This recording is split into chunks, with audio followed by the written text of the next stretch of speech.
Bonjour les amis, toujours dans le cadre de la formation CATIA V5, on va voir comment créer un cercle sur CATIA V5. Ok, donc pour la création d'un cercle, il y en a plusieurs types: centre rayon, centre point, deux points rayon, trois points, centre axe, bitangent, rayon, bitangent point, tritangent, centre tangente. On va voir tout ça une par une, on va les voir plus en détail. Ok. On va commencer avec le premier type qui est centre rayon. D'accord. Ici, c'est très simple.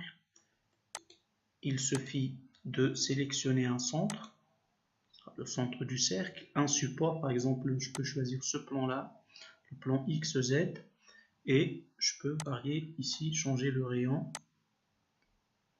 Par exemple, je peux mettre, disons, 80.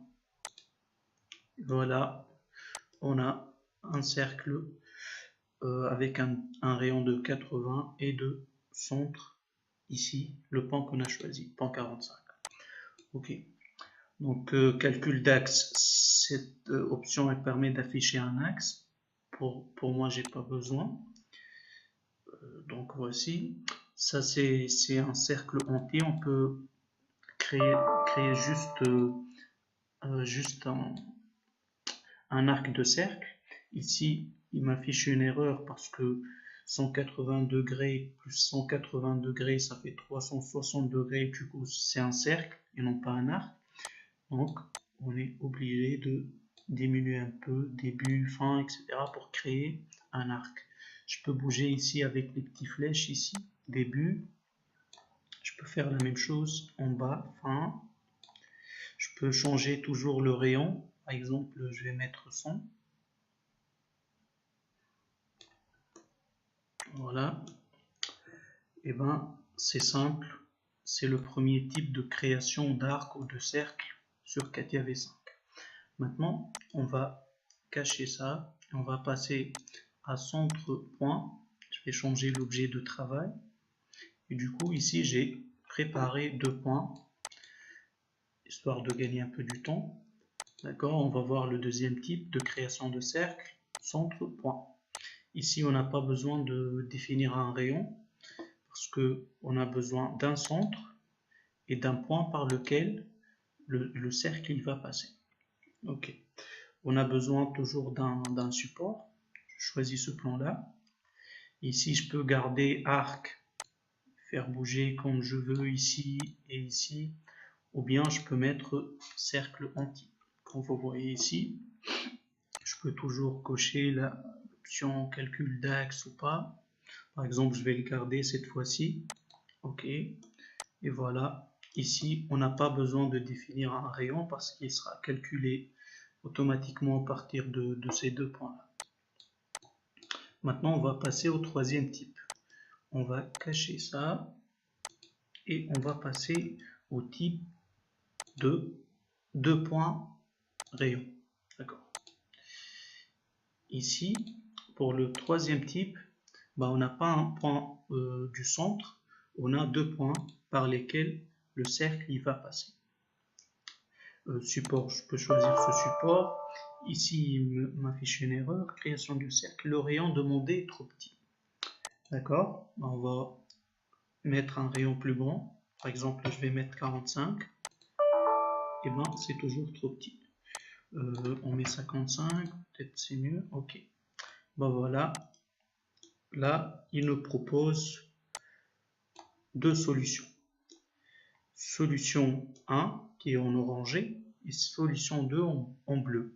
En cliquant sur 2 ici, on choisit cette solution-là. Ou bien il y a aussi ici, solution suivante. Ce bouton-là, on peut choisir la solution. Par contre, je vais décocher ça. Axe de calcul de l'axe. D'accord, solution suivante. Par exemple, si on change le rayon, on voit qu'on a toujours deux solutions et avec un rayon plus important. D'accord. Ici, il y a ce qu'on appelle aussi cercle relimité comme option. Donc, toujours deux solutions, soit la première solution en orangé c'est-à-dire sélectionner, ou bien je sélectionne la deuxième. Par exemple, je peux prendre ça comme solution. Bien sûr, je ne peux pas faire les deux ensemble. C'est soit ça, soit ça. D'accord. Il y a aussi cercle complémentaire. C'est à peu près l'inverse de ce qu'on avait en haut. Donc j'ai la première solution et la deuxième solution. Par exemple, je vais garder cette solution. J'aurai besoin de ce petit arc ici. Ok. Et voilà mon petit arc qui se crée sans problème. Donc ça c'est pour le troisième type. On va cacher ça et on va passer au quatrième type pour la création d'un cercle. Et bien ici c'est 3 points. C'est très simple, il suffit de sélectionner 3 points et le cercle se crée automatiquement. Ici, parce qu'on a cercle complémentaire, je peux choisir cercle entier et voilà, on a un cercle créé. On peut toujours choisir cercle relimité, etc. Mais bon, je vais garder cercle entier. Ok, ici c'est très simple.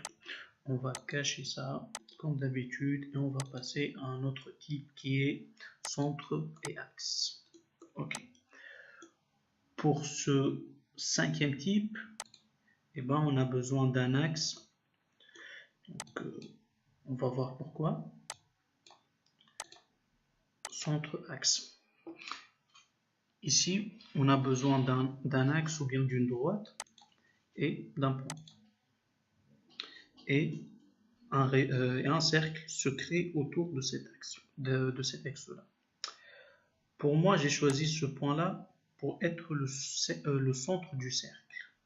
Ici, c'est pas le cas parce qu'on a l'option projection du point sur l'axe ou bien la droite qui est cochée. C'est-à-dire il a fait une projection de ce point-là sur cette droite. Et du coup, il considère que ce point-là, il est le nouveau centre de ce cercle. Bah, si je décoche là, bah, il ne fait pas la projection et du coup, il considère que le point que j'ai choisi ici comme le centre de mon cercle. Ici, je peux changer le rayon. Par exemple, je peux mettre 60. Ici, je peux faire juste un arc et non pas un cercle entier. Bah, comme vous voulez, en fait. Voilà. Je vais garder ça. Et on va passer au prochain type de création de cercle qui sera bitangent rayon. Donc, définir l'objet du travail. Ici, j'ai créé deux courbes parce qu'on va créer un cercle qui sera tangent à ces deux courbes là en même temps. Donc, on va voir comment ça se passe. Bitangent, rayon. Il faut sélectionner le premier élément. Je peux sélectionner une courbe et le deuxième élément, encore une courbe. Bah ici, il y a une erreur. Je pense que le rayon il est trop petit. Donc voilà, c'est pas possible de créer un rayon, un cercle avec un rayon de 1 mm et on voit bien que les courbes ils sont bien distants. Donc il suffit d'augmenter cette valeur. Par exemple, je vais mettre ça. Voilà, je vais mettre par contre cercle entier et là j'ai deux solutions proposées. Donc soit la première solution ici en orangé, soit je clique sur la deuxième solution pour la faire sélectionner. Et sinon par ce bouton ici. Ok, bah, disons que je vais sélectionner cette solution-là. Je peux comme toujours choisir cercle relimité ou bien cercle complémentaire. C'est à vous de voir ce que vous voulez. Pour le rayon, je peux toujours augmenter le rayon. En fait, vous pouvez faire ce que vous voulez. Ok. Et du coup, je garde ce cercle-là. D'accord. Donc ça, c'était pour bitangent rayon. Je vais cacher ça. Et on va passer à un autre type, bitangent point. Bah ici, ça ressemble au bitangent rayon, sauf qu'ici, on met comme condition ce point-là. C'est-à-dire notre cercle, il doit passer par ce point. Il doit être tangent à cette courbe-là, en ce point-là, et puis tangent à cette courbe, à cette deuxième courbe. Donc on va voir ensemble ce que ça donne. Bitangent point. et ben là je vais sélectionner le premier élément, je vais sélectionner la deuxième courbe, je vais sélectionner ce point là, et ben il me crée un cercle tangent à ces deux courbes là et qui passe par ce point là. Non, il passe pas par ce point là apparemment parce que j'ai inversé l'ordre ici. On va faire autre sélection. Je vais sélectionner. On va refaire ça dès le début. Ok. Donc bitangent point. On a le premier élément, ça sera celui-là. Et ici courbe avec son point. Voilà. Maintenant, ça passe par ce point. Au début, j'ai inversé ici. Normalement, élément 1, on doit sélectionner l'élément là où il n'y a pas le point. Et après, sur courbe, on sélectionne la courbe là où on a mis un point dessus. Donc, je dois sélectionner cette courbe ici et puis le point qui est sur la courbe. Donc, voilà. Pour support, bah, il comprend directement par défaut qu'on parle de ce plan-là. Toujours dans les options, on peut choisir cercle relimité ou bien cercle complémentaire. Je vais garder cercle complet. Calcul d'axe, j'ai pas besoin. Ok. Voilà, c'est pour bitangent point. On va cacher ça et on va passer au tritangent. Ok. Définir l'objet de travail. Ici, j'ai préparé déjà 3 courbes. Et je pense que vous avez compris. Donc l'autre cercle qui sera tangent à ces 3 courbes. Ok, on va le voir ensemble. Tritangent. Ici, c'est pas grave, vous pouvez sélectionner comme vous voulez. Il n'y a pas d'ordre à respecter. Donc je vais tout simplement sélectionner les 3 courbes et il détecte directement.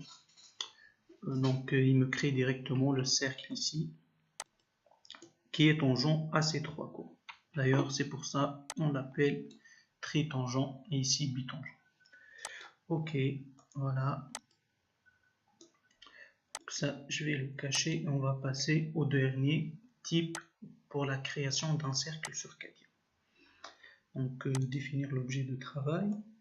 Ici, c'est très simple. Bah, c'est centre tangente. Ce point-là, il sera le centre de notre cercle. Mais comme condition, il doit être tangent à cette courbe. On va voir ensemble, centre tangente. Élément centre, bah, ça sera ce point-là. Et courbe tangente, ça sera cette courbe-là. Et si vous remarquez ici, on n'a pas d'autres options. Ils sont grisés, je ne peux pas cliquer. Donc ici, on peut créer qu'un cercle complet. Ok, par défaut, il a pris ce plan-là. Voilà pour le dernier type de création de cercle sur CATIA. Voilà, je pense qu'on a fait le tour sur les différents types de création de cercles sur CATIA V5. J'espère que la vidéo vous a plu. Donc n'hésitez pas à liker la vidéo et à s'abonner à la chaîne. Et on se retrouvera à la prochaine vidéo. Et au revoir.